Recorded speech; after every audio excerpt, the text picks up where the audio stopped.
Mon nom était Ahmad. J était juge à la Cour suprême, respectable, influent, et souvent perçu comme inflexible. Mes jours se déroulaient dans le temple de la loi, là où les traditions anciennes se heurtaient à un monde en constante évolution. Mon visage, toujours bien soigné, ne laissait transparaître que la façade d'un homme en contrôle. Mais à l'intérieur, un vide grandissait, dévorant peu à peu ma foi. La prière, qui m'avait toujours apporté réconfort, était transformée en un cri silencieux. J était entouré de livres, de lois, de doctrines, mais la réponse me semblait toujours distante, comme une étoile perdue dans une nuit infinie. Chaque coucher de soleil apportait avec lui une solitude qui érodait mes certitudes. Puis vinrent les rêves étranges, des visions d'une lumière éclatante, d'une silhouette majestueuse qui chuchotait des vérités que je n'osais pas affronter. Une nuit, alors que le silence pesait lourdement sur mon âme troublée, cette présence divine s'est manifestée. Jésus, avec un regard perçant, a appelé mon nom. Ce fut comme un éclair qui illumine une obscurité insondable. Il n'était pas là pour me juger, mais pour me révéler la lutte spirituelle qui se joue au-delà des lois humaines. Une guerre bien plus vaste, où la foi et le pouvoir s'entrelacent de manière insidieuse. Ce jour-là a marqué le début de ma transformation, ou plutôt, ma désintégration. Je suis rentré chez moi portant le poids d'une vérité si radicale qu'elle menaçait de détruire tout ce que j'avais construit. Ma réputation, mon intégrité, et les liens avec ceux qui m'entouraient. L'intolérance de ma communauté m'a cloué au sol, me qualifiant de traître, de hérétique. La honte et la peur m'enveloppaient comme un épais brouillard. Mais, au milieu de ce tourbillon, j'ai découvert une nouvelle voie. J'ai plongé dans les Écritures, cherchant des réponses aux questions brûlantes qui me taraudaient. C'est alors que j'ai trouvé des âmes semblables à la mienne, réunies dans le secret de l'espoir. Elles partageaient des histoires de douleur, mais aussi de renaissance. J'ai véritablement prié pour la première fois, pas seulement avec des mots, mais avec un cœur ouvert à la lumière de Jésus. Si vous ressentez également cette lutte, si vous cherchez une échappatoire à la désillusion, restez avec moi. Avant de plonger dans ce récit bouleversant, dites-moi d'où vous regardez cette vidéo et quelle heure est-il chez vous. Je veux savoir où cette lumière de vérité se propage. Et si votre cœur résonne avec ce message, abonnez-vous à Vérité de l'au-delà. Ce chemin est pavé de révélations, et je vous invite à le parcourir ensemble. En tant que juge à la Cour suprême de Washington, D.C., j'ai toujours été plongé dans un monde où le respect des traditions juridiques est primordial. Chaque jour, je faisais face à des cas qui non seulement interfèrent avec la loi, mais qui touchent profondément notre société. Cependant, une ombre inquiétante planait sur cette salle d'audience. Le climat était un mélange de respect et de peur, où les voix dissidentes étaient étouffées par un système qui n'avait que peu de place pour l'individualité. J était conscient que la guerre spirituelle qui se déroulait en moi, n'était pas seulement personnelle, mais englobait aussi notre société tout entière, un reflet de la lutte pour la vérité au milieu des manipulations orchestrées par l'élite. Ma vie a pris un tournant inattendu lorsque j'ai eu une expérience de mort imminente. Dans ce moment de transition entre la vie et la mort, une lumière éclatante est apparue, et j'ai senti la présence de Jésus. Ses yeux, pleins de compassion et de sagesse, ont percé les voiles de ma réalité. Il m'a révélé des vérités cachées sur notre monde, sur les agendas obscurs qui sous-tendent nos systèmes politiques et juridiques. Tu vois, m'a-t-il dit, la tromperie règne dans ce monde. Ceux qui détiennent le pouvoir ont façonné une réalité qui ne sert qu'eux-mêmes, tandis que la vérité reste enterrée sous les mensonges. Chaque mot était une onde de choc, une révélation qui a résonné dans chaque fibre de mon être. Jésus a commencé à dépeindre les conséquences de cette manipulation. Les guerres qui ravagent des pays, les divisions croissantes entre les gens, tout cela est le résultat d'un contrôle exercé par une élite sans scrupules. Ce que je considérais auparavant comme des séparations naturelles dans nos sociétés devenait, sous sa lumière, une construction délibérée, destinée à maintenir le pouvoir entre les mains de quelques-uns. Je ne pouvais pas croire ce que j'entendais, tout cela semblait si éloigné de la loi, de la justice que j'avais été formé à défendre. Cette guerre spirituelle est devenue personnelle, et j'ai compris que je faisais partie de quelque chose de plus grand, un mouvement vers elle, éveil de la conscience collective. Après cette expérience, chaque instant au tribunal prenait une nouvelle dimension.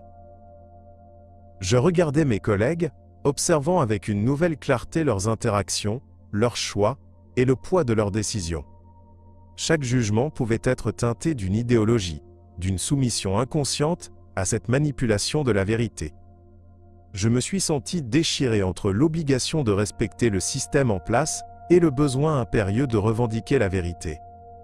J était le gardien de cette lumière intérieure, mais, en même temps, je savais que ma rôle pouvait avoir des conséquences. Que se passerait-il si je parlais ouvertement de ces révélations?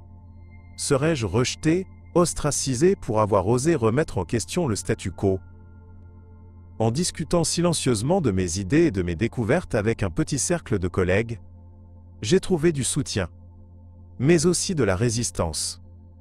Certains étaient ouverts, curieux, tandis que d'autres fermaient les yeux sur la réalité, réfugiés dans leur confort. Je réalisais que l'éveil spirituel des autres était un chemin semé d'embûches. Il fallait être fort et patient pour supporter le poids des vérités que je voulais partager. La guerre spirituelle n'était pas seulement à l'extérieur, mais aussi dans chaque discussion, chaque interaction, chaque moment de silence où je reconnaissais la tromperie autour de moi. À travers ce voyage, je suis progressivement devenu déterminé à utiliser ma plateforme pour éveiller les autres. Je savais que je ne pouvais pas rester silencieux, que chaque voix compte dans cette lutte pour la vérité. Mon expérience m'a montré que même une petite lumière peut éclairer un chemin dans les ténèbres. Chaque jour était devenu une opportunité de provoquer une réflexion, d'encourager le dialogue et de révéler l'agenda caché derrière les façades de notre société. Il était temps d'affronter cette guerre spirituelle, de se battre non seulement pour ma propre vérité, mais aussi pour celle de ceux qui, comme moi, sont en quête d'éveil. En tant que juge de la Cour suprême, j'ai toujours été perçu comme un homme de raison, un homme de loi. Je me suis consacré à l'interprétation rigoureuse de la loi islamique, respectée pour mon intégrité et ma vision. Pourtant, derrière cette façade de dignité se cache une lutte profonde qui ronge mon esprit. Ma foi, autrefois inébranlable, commence à vaciller, et je ressens un vide grandissant à l'intérieur de moi. Ce regard que je porte, déserté de toute émotion, cache une guerre spirituelle tumultueuse, une quête pour trouver ma vérité au milieu d'une tromperie omniprésente. C'est au cœur de cette introspection que j'ai vécu un événement marquant, qui a bouleversé ma perception. Lors d'une grave crise de santé, j'ai eu une expérience de mort imminente. Dans cet instant de flou entre la vie et la mort, une lumière éclatante m'a enveloppé, et j'ai perçu la présence de Jésus. Sa représentation n'était pas celle que j'avais toujours imaginée, mais plutôt celle d'un guide sage, plein de compassion. Il m'a regardé d'un air déterminé, et a dit « Ahmad, tu es en pleine guerre spirituelle. Tu dois voir au-delà des illusions que Louch Élie t'a créées. La vérité est là, mais elle est souvent cachée par un agenda obscur. » Chaque mot résonnait comme un écho dans mon âme, révélant des vérités que j'avais toujours refusé d'affronter. À travers cette expérience, Jésus m'a montré des événements du monde d'une manière que je n'avais jamais vue auparavant. Les guerres qui ravagent des pays, la manière dont les puissants manipulent les masses, tout cela m'a frappé comme une décharge électrique. J'ai compris que la division sociale que je voyais autour de moi, n'était pas le résultat d'une nature humaine, mais bien d'une tromperie orchestrée par ceux qui veulent rester au sommet. Cette révélation a déclenché des vagues de questionnements en moi. Comment ai-je pu soutenir un système qui, sous couvert de religion et de loi, cache une telle manipulation? Et surtout, quel rôle devais-je jouer en tant que juge, moi qui avais été un pilier du même système? Chaque fil de mon existence a pris un nouveau sens. Mes décisions, mes jugements, avaient des implications bien plus vastes. La peur s'est installée. Comment pouvais-je continuer à exercer ma fonction sans être en accord avec ma récente prise de conscience? J'ai ressenti le besoin de crier à ceux qui m'entouraient, de leur révéler ce que j'avais découvert, mais la peur de la réaction m'a paralysé. La guerre spirituelle que je menais n'impliquait pas seulement la rose de mes propres croyances, mais également la nécessité de renverser l'ordre établi, de bousculer les certitudes des autres. Les jours passaient et la tension grandissait en moi. Je commençais à parler avec certains de mes collègues, cherchant à partager ses révélations, à éveiller des consciences. Mais le climat au sein de la cour était un mélange de respect et de réticence, beaucoup préféraient maintenir le silence. La culture de la peur était bien ancrée, et même ceux qui semblaient ouverts hésitaient à remettre en question les fondements sur lesquels nous bâtissions notre société. Je ressentais que chaque mot échangé, chaque idée partagée, pouvait être une étincelle pour un éveil collectif. Jésus m'avait montré un chemin, mais était un chemin semé d'embûches. La guerre spirituelle était maintenant un volet central de ma vie, où j'avais désormais la responsabilité de traduire ma foi en actions concrètes. Une nouvelle voix résonnait en moi, une voix qui insistait pour que je ne reste pas silencieux. Chaque matin, je priais pour le courage d'affronter cette réalité, pour ne pas avoir peur d'expérimenter cette vérité, même si cela signifiait me heurter à ceux que j'aimais. J était déterminé à être une voix de changement, à lutter pour la justice, même si cela m'entraînait dans des eaux inconnues. Lors de longues prières, un sentiment d'inquiétude grandissait en moi. Je suis Ahmad, juge à la Cour suprême, une position que j'avais toujours considérée comme un honneur et un reflet de ma dévotion. Cependant, au fil des années, cette dévotion se transformait en doute, et je ne pouvais m'empêcher de me demander si la spiritualité que je croyais m'apporter réconfort et guidance n'était pas en réalité une illusion.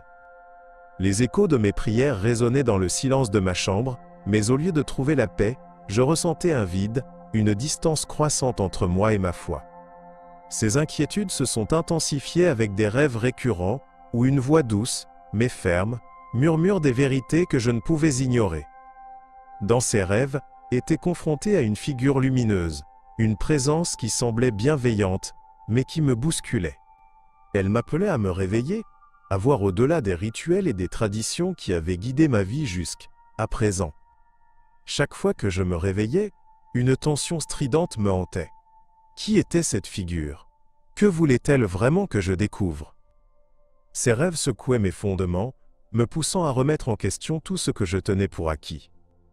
Lorsque je priais, je ne pouvais m'empêcher de ressentir une sorte de résistance. La guerre spirituelle qui se déroulait en moi était plus qu'une simple lutte interne.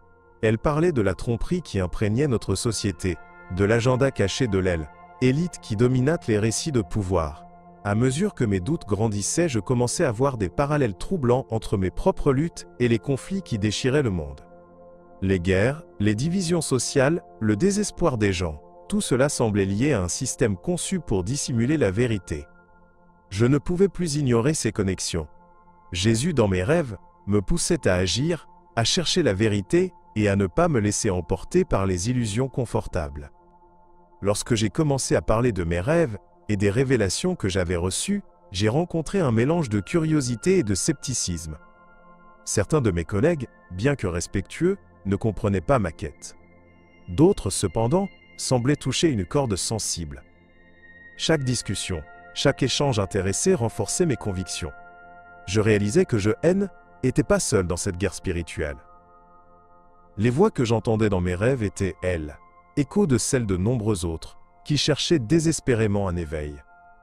Mais je savais que le chemin serait semé d'embûches.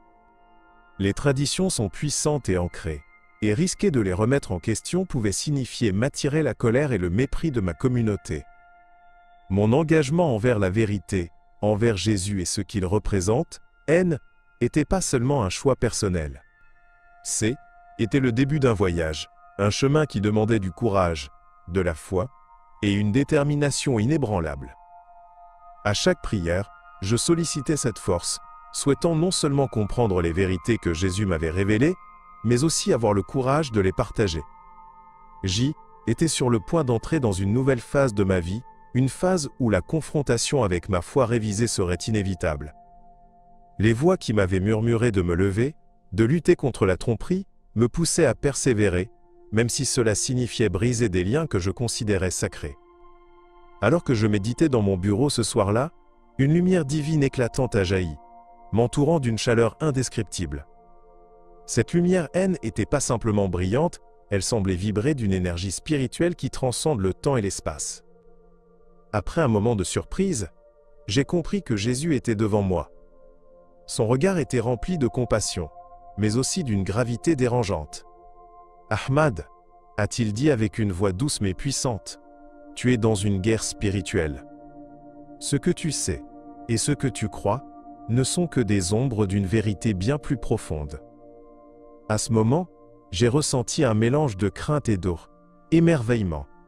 Sa présence m'en ébranlait, et en même temps, une paix profonde s'installait en moi. Au fur et à mesure qu'il parlait, il a commencé à révéler des vérités qui ont fait chavirer ma compréhension de ce que j'ai toujours considéré comme des montagnes inébranlables. Mon rôle en tant que juge, si respecté dans ma communauté, était en réalité qu'une façade. Derrière les procédures juridiques et les interprétations rigoureuses de la loi, se cachait un niveau de contrôle spirituel bien plus profond. Jésus m'a révélé comment les décisions politiques et judiciaires que nous prenions nourrissaient un système qui étouffait la vérité. Il m'a montré à quel point l'élite manipulait la société pour maintenir son pouvoir, imposant des agendas cachés qui engendraient des guerres et des divisions parmi les peuples. Les images des conflits en cours, des enfants souffrant, des vies détruites par des guerres orchestrées ont défilé devant mes yeux. Je voyais clairement que tout cela, n'était pas le fruit du hasard, mais le résultat d'une tromperie sophistiquée. Les dirigeants du monde, souvent pris comme des modèles de vertu, étaient en réalité les marionnettes d'un système qui privilégie le contrôle sur la paix. Il m'a alors demandé d'une voix empreinte de douleur. « Que feras-tu de cette révélation, Ahmad ? Quelles actions es-tu prêt à entreprendre ?» Ma colère et ma frustration grandissaient, alors que je réalisais à quel point j'avais été aveuglé par mes propres certitudes. La guerre spirituelle que je vivais était aussi celle que vivaient des millions de personnes dans le monde. En tant que juge, je me devais d'agir, mais comment cela était-il possible dans un système si profondément enraciné dans l'injustice ? Chaque détail que je voyais, chaque pièce du puzzle devenait une responsabilité qui pesait lourdement sur mes épaules. J'avais trouvé des vérités puissantes, mais à quel prix ? Était maintenant un appel à éveil qui ne pouvait plus être ignoré. Chaque jour passé dans ce bureau, chaque décision que je prenais me semblait superficielle. Je savais qu'il était temps de parler, mais la peur du rejet et des répercussions me paralysait. Jésus m'avait montré que beaucoup autour de moi dormaient dans une ignorance confortable, et je réalisais combien il serait difficile d'éveiller leur conscience sans encourir des représailles.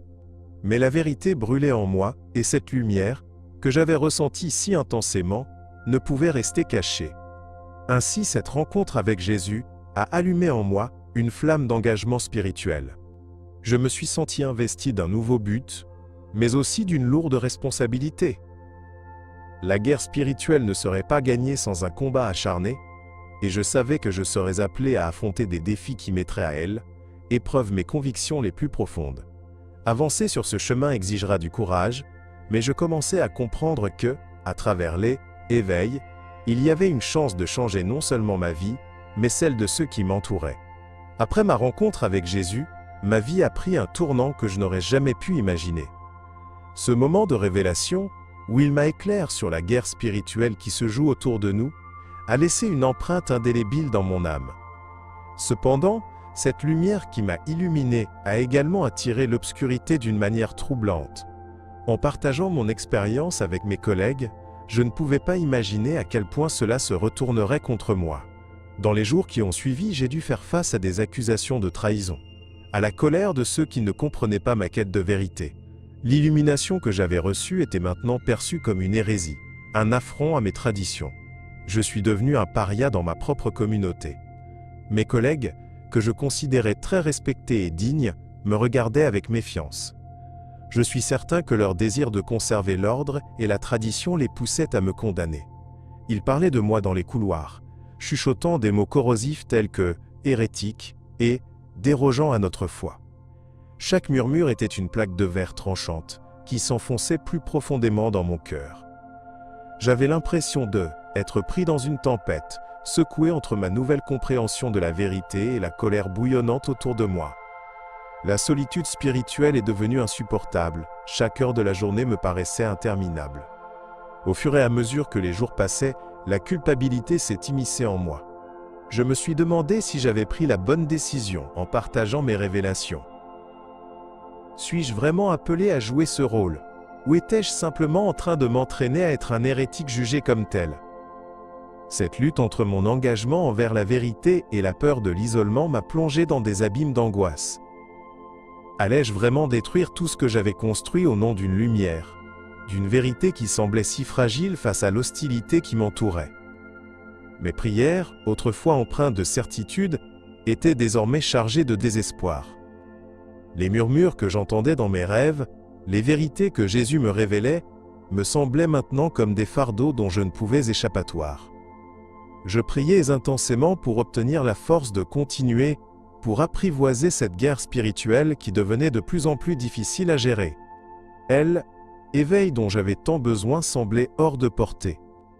Alors que je luttais pour me frayer un chemin à travers ce chaos intérieur, je ressentais la nécessité de trouver un espace où je pourrais me reconnecter à cette lumière sans crainte d'être jugé. J'ai commencé à me détourner des lieux où je ne me sentais pas en sécurité, à la recherche d'espaces de refuge, d'autres âmes ouvertes à l'idée d'un éveil, aux prises avec leur propre lutte. J'ai cherché des communautés spirituelles qui partageaient des valeurs similaires à celles que Jésus m'avait révélées. Chaque rencontre était un souffle d'air frais dans ma lutte contre la tromperie systémique qui nous entoure.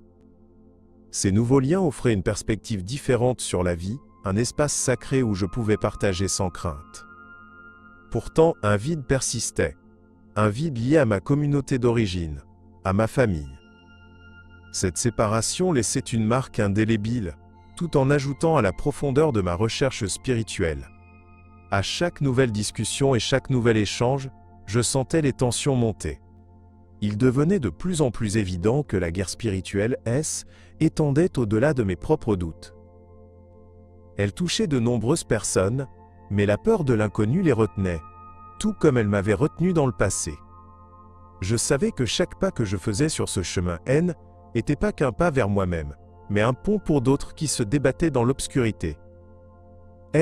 Éveil que je cherchais n'était pas simplement un acte individuel, mais une réponse collective à l'appel universel à la vérité. Dans le secret de ma chambre, j'ai commencé à explorer la Bible avec une attention désespérée. Après ma rencontre avec Jésus, un besoin vital de comprendre cette révélation s'est intensifié. Je me levais tôt le matin, avant que le monde ne cesse, éveil, feuilletant les pages avec la peur d'être découvert. Le contraste entre mon rôle de juge à la Cour suprême et cette quête spirituelle me donnait un sentiment d'angoisse. Chaque verset semblait résonner avec une vérité cachée, une compréhension des injustices que je voyais tous les jours dans mon travail. Les paroles de Jésus prenaient une nouvelle signification, et chaque phrase était un reflet de ma propre lutte intérieure.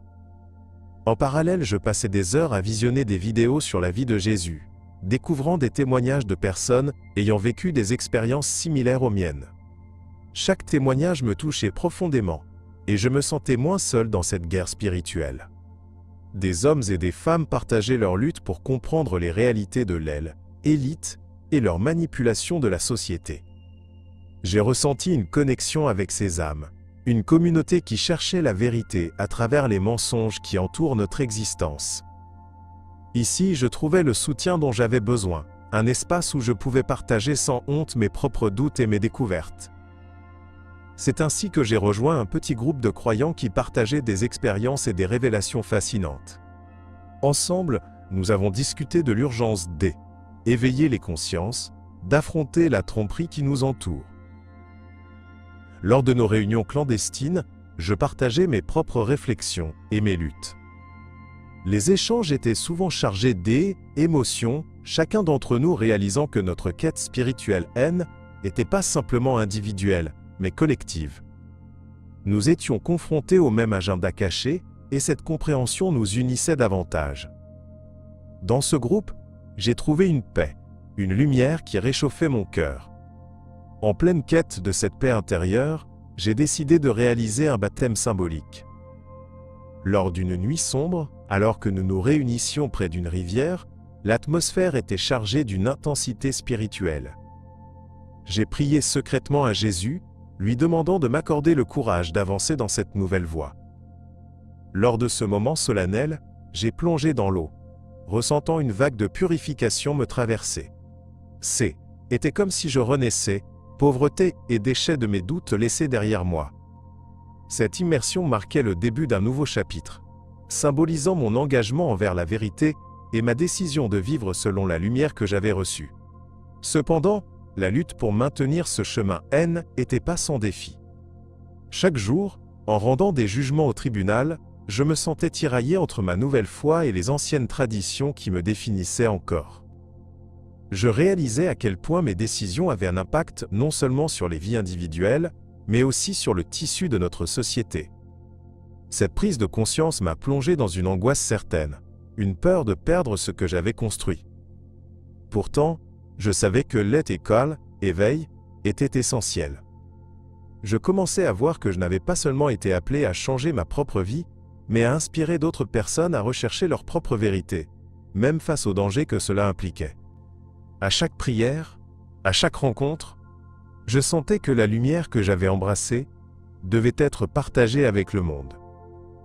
J'ai pris conscience, après cette intense expérience spirituelle, que ce Ven n'était pas simplement un événement isolé, mais une véritable convocation divine. Mon âme, longtemps piégée dans le silence et la conformité, m'appelait à briser ses chaînes, à alerter les autres sur la liberté authentique que l'on peut trouver en Christ. Le poids de cette responsabilité était à la fois écrasant et libérateur. Je sentais une poussée intérieure, une nécessité irrépressible de partager la vérité que Jésus m'avait montrée. Chaque jour passé à garder le silence semblait être une trahison envers ceux qui souffraient encore, perdus dans l'illusion et la tromperie. En tant que juge à la Cour suprême, j'avais toujours cru en la justice et en l'équité. Cependant, ma récente révélation m'avait ouvert les yeux sur la manipulation cachée qui influençait mes décisions. Je réalisais que les élites exerçaient un contrôle subtil sur notre société, distillant des mensonges sous le vernis d'un ordre établi. Dans les couloirs du pouvoir, les exigences de la vérité étaient souvent étouffées par des agendas cachés qui favorisaient les puissants au détriment des plus vulnérables. Cette guerre spirituelle, qui se déroulait dans l'ombre, exigeait que je me lève et que je prenne position.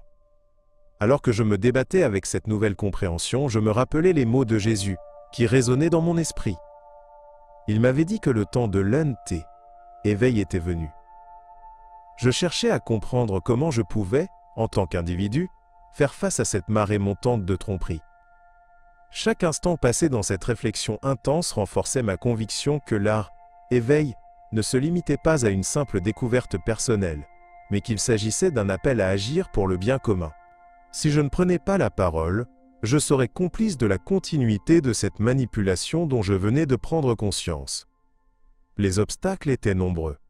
Je savais que parler de mes révélations m'exposerait à des critiques, à la colère de mes collègues et à l'isolement de ma communauté. Pourtant, je ne pouvais plus vivre dans la peur. Ma loyauté envers la vérité et mon désir de contribuer à l'éveil des autres pesaient plus lourd que mes appréhensions personnelles. Je suis donc devenu plus déterminé à partager ma vision, à rassembler des voix prêtes à élever contre l'injustice. Je croyais fermement que la lumière de la vérité, même si elle est parfois étouffée par l'obscurité, a un pouvoir immense pour transformer et guérir. J'ai commencé à établir des contacts, à rechercher des personnes partageant des convictions similaires, des individus qui, comme moi, avaient ressenti le besoin de se libérer des chaînes de la culture de la tromperie. Ces rencontres, souvent clandestines, étaient chargées de désirs de changement. À chaque partage, chaque échange, je voyais une étincelle se former dans les yeux des autres. L'éveil était en cours, et je savais que je ne pouvais plus reculer. Était un mouvement qui ne demandait qu'à grandir, à rassembler ceux qui aspiraient à un changement significatif, à une société plus juste et plus éclairée. Mon rôle devenait de plus en plus clair. Je devais être un porteur de lumière dans cette guerre spirituelle, un représentant de la vérité dans un monde qui a tant besoin des clés. Éveil. Dans un acte symbolique de liberté, j'ai pris la décision de quitter mon foyer. Ce choix, bien que déchirant, était nécessaire pour moi. J'étais Ahmad, un juge de la Cour suprême, reconnu pour mes compétences juridiques, mais intérieurement, je luttais avec des questions existentielles qui chamboulaient toutes mes certitudes. Ma rencontre avec Jésus avait réformé ma compréhension de la vérité, éveillant à une guerre spirituelle au sein de moi-même et dans le monde qui m'entoure. En abandonnant mon ancienne vie, je m'engageais dans un voyage métaphorique à travers un désert de défis.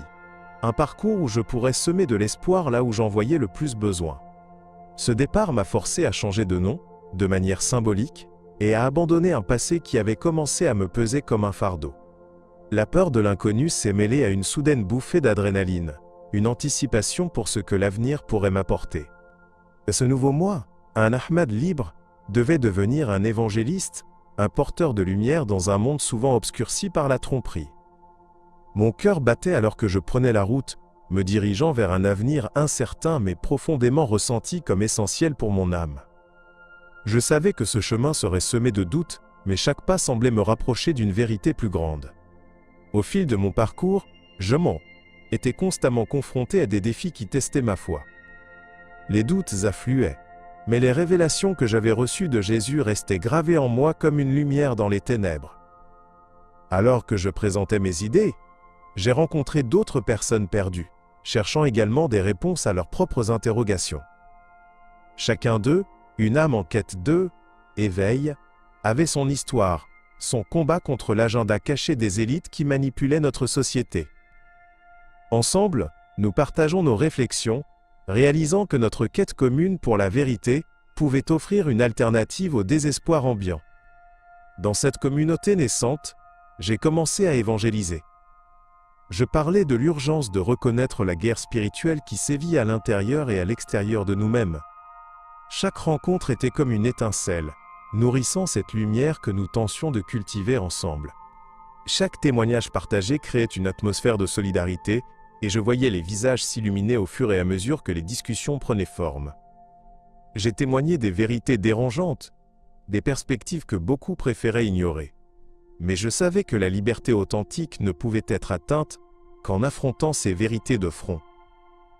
Cependant, la culpabilité persistait toujours, me rappelant sans cesse ceux que j'avais laissés derrière moi. Chaque jour, je pensais à ma famille, à mes amis, à ma communauté. L'idée de trahison me hantait, et je m'accrochais à l'espoir qu'un jour, ils viendraient à comprendre mon choix. Je priais pour cette réconciliation, tout en sachant que J était désormais engagé sur un chemin qui pourrait les éloigner encore davantage.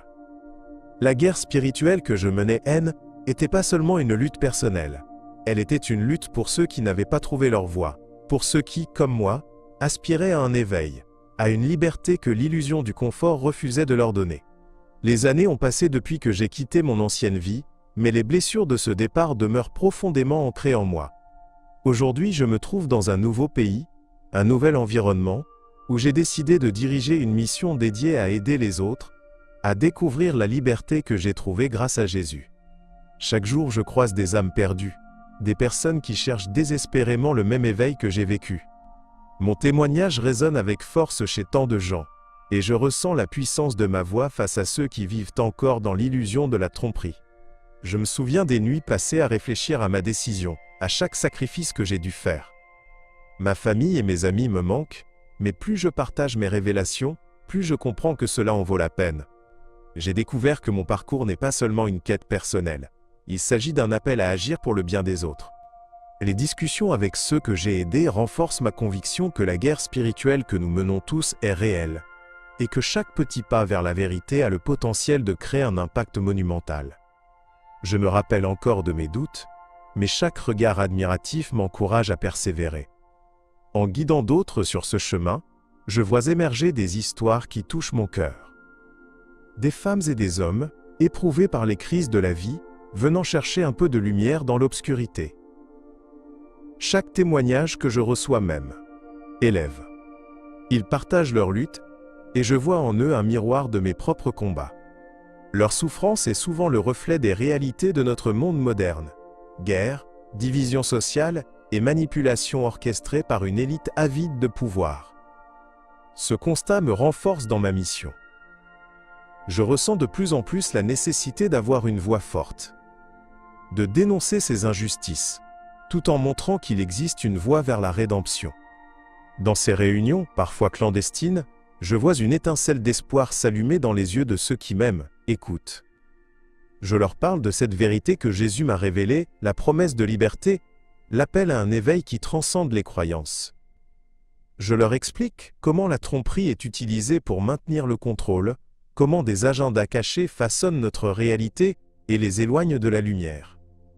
À chaque mot prononcé, je me sens de plus en plus connecté à cette communauté émergente, unie par l'urgence d'affronter notre guerre spirituelle commune. Cependant, en dépit de ces résonances de solidarité, une part de moi reste tourmentée par la peur de l'échec. Je lutte contre le souvenir de ma famille, leur regard désapprobateur. J'espère encore un jour établir une réconciliation, que ma vérité soit acceptée, que mes choix soient compris. L'éveil que je poursuis n'est pas seulement pour moi, mais pour eux aussi, pour prouver qu'il existe un chemin qui valorise la vérité et l'amour au-dessus de la condamnation. Chaque jour est un nouveau combat, une nouvelle chance de faire passer ce message, de briser les murs de la tromperie et d'accueillir ceux qui sont prêts à emprunter le chemin de l'éveil. Dans ma vie de juge à la Cour suprême, j'ai toujours cru que mon rôle était de défendre la justice, l'intégrité et la vérité. Pourtant, ces dernières années, un sentiment croissant de déconnexion spirituelle m'a hanté. Les rituels de ma foi, autrefois réconfortants, semblaient se transformer en chaînes qui limitaient ma compréhension de la réalité.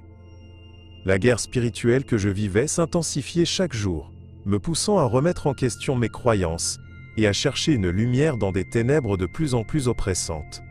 C'est lors d'un moment de méditation profonde que ma vie a basculé.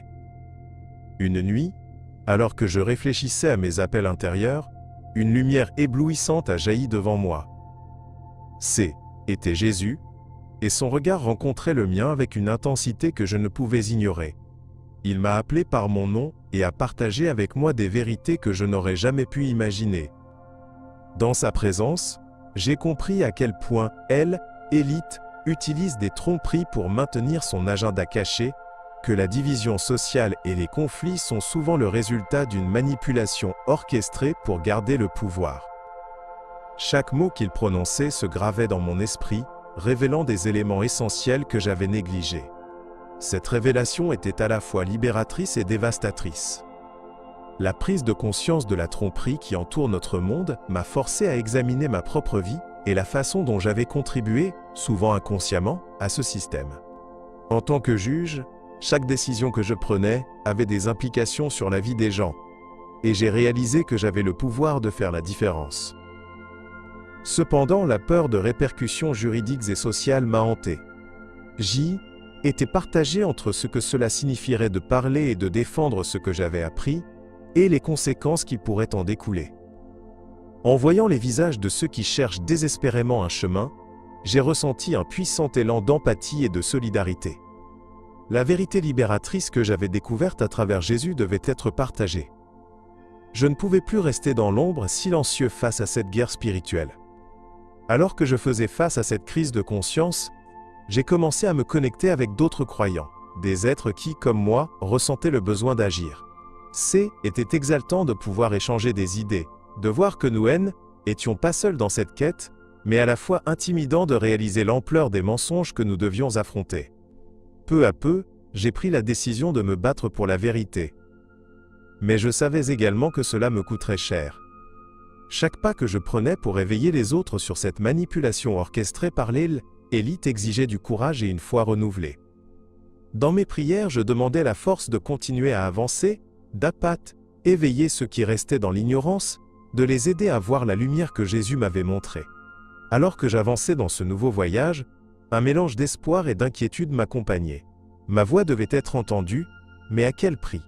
Maintenant que tu as eu un aperçu de mon voyage tumultueux, je me dois de te poser une question cruciale. As-tu déjà ressenti l'appel d'une vérité plus grande que toi, comme un murmure dans l'obscurité qui te pousse à remettre en question tout ce que tu pensais savoir?